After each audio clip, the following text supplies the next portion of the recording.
how to paint the walls without painting your ceiling.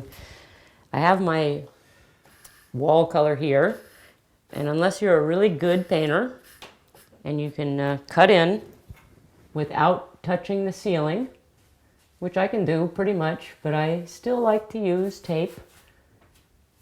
See, I just touched the ceiling there, so I would have had to have gone back and cut it back in. And you would paint the wall, cutting in first, and then you would roll.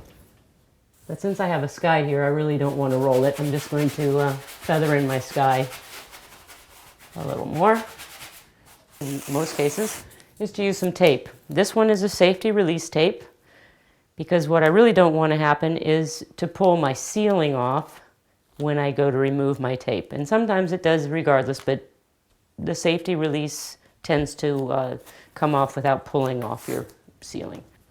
Another good reason to use tape would be if you're painting your walls much darker than, say, your ceiling. And I don't know about you, but when I go into a room that has very dark walls and a light ceiling, and I see wavy, bumpy lines there rather than a nice, tight, straight line, it bothers me. I find it aesthetically displeasing.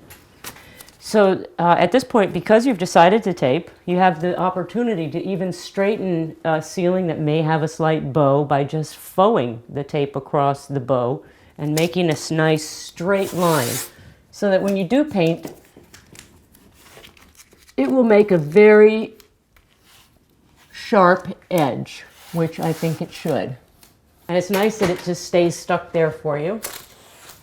And pull it. You can look from a very side view angle to see how straight it does look. The straighter, the better. Continue to paint away from the tape, and the paint is dried. I find it's a good technique to remove this tape on a severe angle. And slowly. If you go ripping it off real quickly, your chances of removing some ceiling are better. If you just take your time and pull it off gently and slowly, most of the time you just get a nice, clean edge.